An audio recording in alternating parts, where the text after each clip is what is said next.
Bien, on va commencer cette dernière session. Je vais vous donner le programme de la matinée. Il y a une conférence qui va être donnée là. Ensuite, après la conférence, il y a la messe. Après la messe, donc vers 11 h, il y aura un hommage à Jean-Louis Chrétien qui sera fait par Jean-François et Cathy. Il est décédé il n'y a pas très longtemps, quelques jours. Oui, vendredi, voilà. Et c'est quelqu'un qui a beaucoup compté pour un certain nombre de personnes et qui rend, on peut dire qu'il rentre dans la ligne de notre académie, hein, au niveau de sa pensée. Pour la conférence inaugurale. Effectivement. On y a pensé d'ailleurs. Ah oui, c'est vrai. Voilà.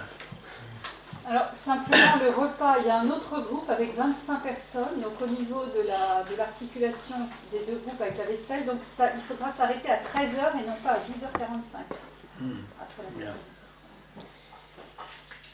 conférence. Alors, nous avons ce matin Steve Munday, que nous connaissons bien, qui est déjà venu deux fois. Hein, oui. Donc, il est titulaire d'un DEA en philosophie et il est doctorant à l'Institut catholique de Paris. Il assume la fonction d'assistant académique à l'Université catholique du Congo et à l'Institut national du bâtiment et des travaux publics, INBTP Kinshasa. Il est enseignant. Ses domaines de recherche, c'est la philosophie du langage, la logique, la philosophie des mathématiques, philosophie des sciences et le droit. Il a publié déjà quelque chose. Alors, un premier titre, Quand l'État devient athée et ou démissionnaire, le principe du tiers exclu sclérose, dans la revue Paradigme. La lecture, le livre et le devenir social, qui est un article à paraître, et le statut modal de l'argument ontologique de Descartes et Kurt Gödel, qui est à paraître. Et ici, nous avons des personnes qui sont très intéressées par ce type de sujet. Et donc, tu vas nous donner une conférence qui a pour titre « L'atomisme trinitaire ». Merci pour la parole. Bonjour tout le monde. Bonjour. Je m'excuse pour attraper vers la fin, mais comme le dit la Bible, nous avons le même salaire. Les ouvriers de la 11e heure, c'est de la première heure. Alors, j'ai choisi ce titre, l'atomisme trinitaire. C'est un titre qui m'est venu il y a, je crois, une dizaine d'années, quand on nous enseignait la Trinité. Et puis, du coup, l'atomisme chez Démocrite. Et curieusement, j'ai trouvé que à ce moment, on parlait de l'atome, en tout cas à l'époque où Démocrite, Lucrèce et tous les anciens ont parlé de l'atome comme élément constitutif à la base, à l'origine de l'univers. Ben, ils trouvaient que l'atome était insécable. Bon, même si aujourd'hui on trouve qu'il y a encore d'autres éléments dans l'atome. Mais à cette période, vraiment, c'était le concept d'un atome et un noyau insécable, indivisible. Et je trouvais que au moment où on parlait de la Trinité, ça ressemblait aussi à un noyau comme ça, indivisible, mais qui a effectivement constitué des personnalités. Donc le sujet m'est venu depuis ce temps-là, et puis chercher une occasion pour le développer. Je croyais faire la théologie pour l'approfondir, mais je n'en ai pas eu l'occasion. Mais aujourd'hui, quand on me proposait le thème, je me suis dit que je pense qu'on réfléchisse un peu sur cette façon de voir, de comparer l'atome à la Trinité comme unité des trois, mais qui est indivisible en tout cas du dedans, et même c'est compréhensible du point de vue de l'extérieur. Et donc, je vais articuler sur trois grands points, en tout cas pour respecter la Trinité. Une petite introduction. Nous savons bien du mot grec atomos, le mot atome est composé d'un A privatif, qui veut dire un, et puis des tomos, divisible, donc l'atome, dans son acception étymologique et traditionnelle, désigne alors en particulier une matière indivisible, insécable. Son histoire nous renseigne que c'est vers 400 avant Jésus-Christ que le philosophe Démocrite forge la notion. En dehors de toute observation expérimentale, il fait l'hypothèse que la matière est composée des atomes. Ces atomes ont des caractéristiques qui sont éternelles, insécables, immuables. Ce sont ces caractéristiques qui me disent, mais ça c'est Dieu qu'on veut calquer là-haut. Et par nature homogène. Ils sont emportés dans le dîner sur des tourbillons, violemment agités et heurtés les uns contre les autres. Ils ont aussi des formes et des dimensions différentes dont la polarité permet qu'ils se connectent les uns aux autres et former des agglomérations plus ou moins stables, susceptibles de générer tous les êtres destinés à périr. C'est le système qu'on appelle le mécanisme de la physique quantique, c'est-à-dire la théorie microscopique par excellence, applicable aux molécules, aux atomes et plus généralement aux particules élémentaires qui constituent la matière. Dans ce travail, il n'est point besoin de faire une histoire de la physique ou de la chimie atomique. Nous voulons plutôt montrer que ce que la philosophie, en tout cas traditionnelle des Démocrite, ou la physique, la chimie appelle atome, pourrait bien être, toute chose restant égale par ailleurs, ce que la théologie appelle Dieu. Dans ce rapprochement, il n'est nullement question de passer des panatomismes chrétiens, tout est fait d'atomes, les ordinateurs constitués d'atomes, les téléphones, les corps, la nature, au panthéisme d'un Spinoza, mais plutôt, nous devons montrer la légitimité d'un discours sur l'atomisme trinitaire, c'est-à-dire d'un Dieu atome, un, indivisible, éternel, immuable dans sa substance, et non pas dans sa volonté ou dans son extérieur et ses relations entre personnes. Un tel discours est justifiable à travers ce cadre théorique d'atomes au propre et au figuré, en physique ou en philosophie de la logique. Il ne s'agit pas d'offrir un cheval de Troie à la théologie, mais d'apporter une bonne nouvelle, donc un évangile à la physique et à la philosophie. En ce sens, les deux de la physiologie ou chimie et l'atome de la théologie, et vice-versa. Que les énoncés théologiques ou plutôt religieux n'échappent pas à la syntaxe de l'atomisme logique, à la Roussel, donc qui ne peuvent être éliminés du champ ontologique ou pragmatique, comme l'a dit Putnam. Le but ainsi de retrouver donc l'objectivité, la légitimité et la rationalité du langage religieux. Alors, si cette objectivité est avérée, l'universalité de ces discours aussi, ou sa quantification est évidente. Et donc, les trois points sur lesquels nous allons réfléchir, c'est le premier point sera la Trinité, syntaxe et sémantique. Et puis, le deuxième point, comment passer de l'athéisme à l'atomisme trinitaire. Enfin, on va faire une petite réflexion sur l'analytique ou l'atomisme logique du religieux. Donc, la Trinité, syntaxe et sémantique. La Trinité, c'est un concept qui a fait couler beaucoup d'encre et continue à faire naître une littérature très abondante. Il doit exister plusieurs voies pour aller à sa compréhension, à son explication.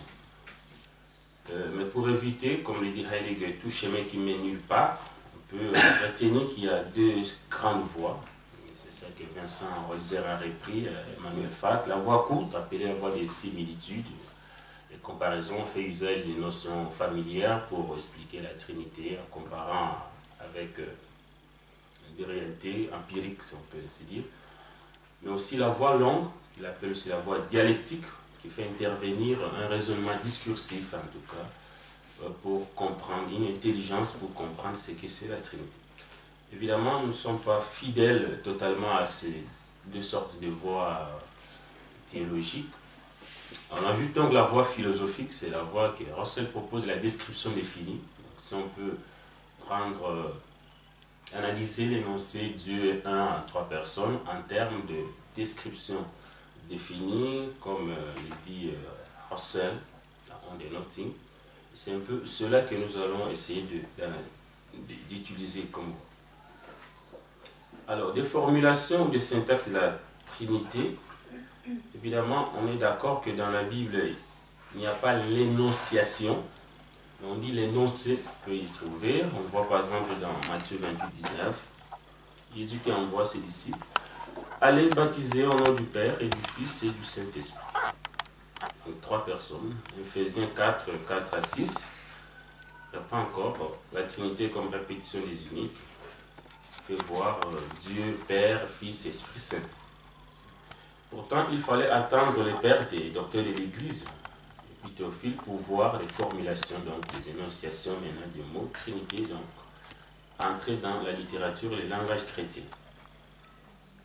Déjà chez Théophile d'Antioche, qui emploie le mot trias pour désigner un ensemble unique de Père, Fils et Esprit. Et aussi chez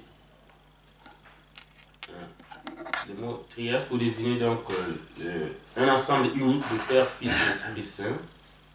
Et la Trinité chrétienne pose quant à elle donc l'égalité qui donne du Fils, de l'Esprit et du Père, parce qu'il tient sans faille la foi dans les dieux uniques et véritables.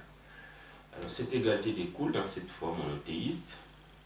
Ici, Dieu est un par nature et en vérité. En grec, kataphysen tekai alekos. Transcend tout esprit et toute raison, est indicible, sans forme, vivifiant.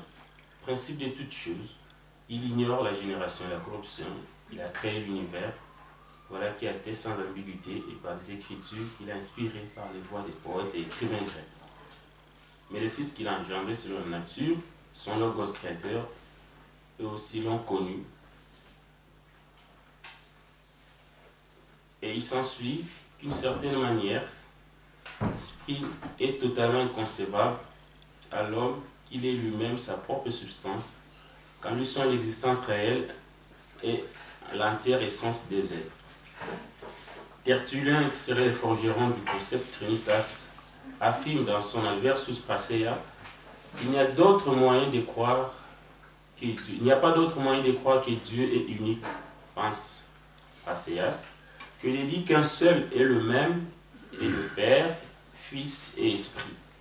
Comme si un seul Dieu n'était pas également tout, quand tout provient d'un seul, à savoir par l'unité des substances, cependant que maintenir le décret mystérieux de l'économie qui dispose d'unité en Trinité.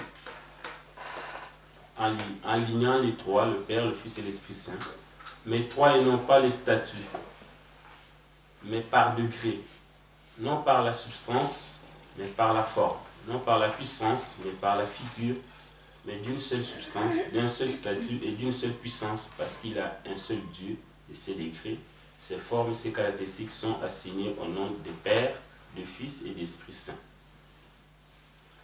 En 1966, Jean Moin, qui faisait un commentaire de cet énoncé de Tertullien, dit que cela provenait d'une règle de foi qui oblige à professer l'existence d'un seul Dieu, créateur de tout, dominateur souverain, principe unique de la divinité, et d'un Dieu qui a aussi un Fils distinct de lui, puisqu'il envoie dans le monde et administre par lui sa monarchie, qui a aussi un esprit pareillement distinct que son Fils répand dans le cœur des croyants.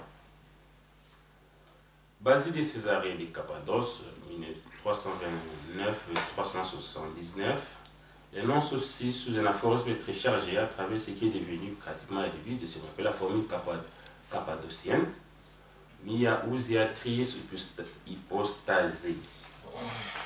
Il est dit, qu'y a-t-il donc d'étonnant si nous confessons aussi sans rougir notre ignorance concernant le Saint-Esprit, et si cependant nous nous acquittons de la doxologie qui est un témoignage incontestable en sa faveur, car les témoignages transmis par les Écritures établissent pour nous suffisamment qu'il est au-dessus de la création, puisqu'il est impossible qu'il soit de même nature le sanctificateur et le sanctifié, l'enseignant et les enseignés, le révélateur et les êtres qui ont besoin de révélation. Personne n'est si complètement hors de sens qu'il ose proclamer un autre inengendré que le Dieu de l'univers, ni non plus un autre Fils, puisque l'homogène est uni. Comment faut-il appeler Esprit Saint, Esprit de Dieu, Esprit de vérité, envoyé de Dieu, dispensé par le Fils, non pas serviteur mais saint, bon, propre au commandement, Esprit vivifiant, Esprit d'adoption qui fait toutes choses de Dieu. C'est ainsi que la raison de l'unité sera sauvegardée dans la triade si nous confessons un seul Fils et un seul Esprit Saint. Selon saint Augustin, croyons, dit-il, donc, que le Père, le Fils et l'Esprit Saint sont un seul Dieu, créateur et régulateur de toute création. Que le Père n'est pas le Fils, que le Saint-Esprit n'est ni le Père ni le Fils, mais qu'ils sont une trinité de personnes en relation mutuelle et une unique et égale essence. De Trinita 9, 1. Ou encore il ajoute, nous nous garderons de dire que les trois personnes viennent de la même Et sens comme si ici autre chose était le sens, autre chose est la personne. Vincent Holzer qui commentait cette conception de Saint-Augustin ajoutait dans son souci des dialectiques, donc dans sa voix dialectique, la voix longue, que l'énoncé et la mise en garde que Augustin donnait réclame que l'intelligence soit en contact avec ce qu'elle ne peut pas immédiatement prendre. La connaissance médiate du mystère passe par une série de propositions qui ne se situent pas dans la ligne du continuum qui présuppose des rapports analogiques. Les rapports analogiques, outil de proportionnalité, rapport à 4 termes, A, B égale C et D, implique toujours une continuité entre grands rapports. Pour saint Augustin, le Père, le Fils, le Saint-Esprit ne font pas l'essence plus grande que le Père seul ou le Fils seul. Mais les 3 substances, c'est-à-dire les 3 personnes, s'il faut ainsi les appeler, sont égales chacune d'entre elles. C'est que ne saisit pas l'homme charnel. Masse et étendue, petite ou grandeur, c'est tout ce qui permet de concevoir les imaginations qui lui courent à travers l'esprit et lui présentent les corps. On peut alors conclure avec Athanase d'Alexandrie sur ce thème. Je ne suis pas l'ordre chronologique mais thématique. Il y a donc une triade sainte et parfaite, reconnue comme Dieu, dans le Père, le Fils et le Saint-Esprit, car le Père fait toutes choses par le Logos et dans l'Esprit, et c'est ainsi que l'unité de la Sainte Triade est sauvegardée dans l'Église et annoncée en un seul Dieu. Donc en gros, ce sont les différentes formulations. Il y en a des légions. Si on commençait à les écrire comme disait Saint Jean, les mondes ne conteneraient pas le livre qui pouvait contenir toute la littérature sur la Trinité, et ainsi de suite. Mais voilà en gros le message qu'un seul Dieu en 3 personnes. C'est cela qui constitue l'enjeu et l'énonciation de la Trinité. Donc dans ces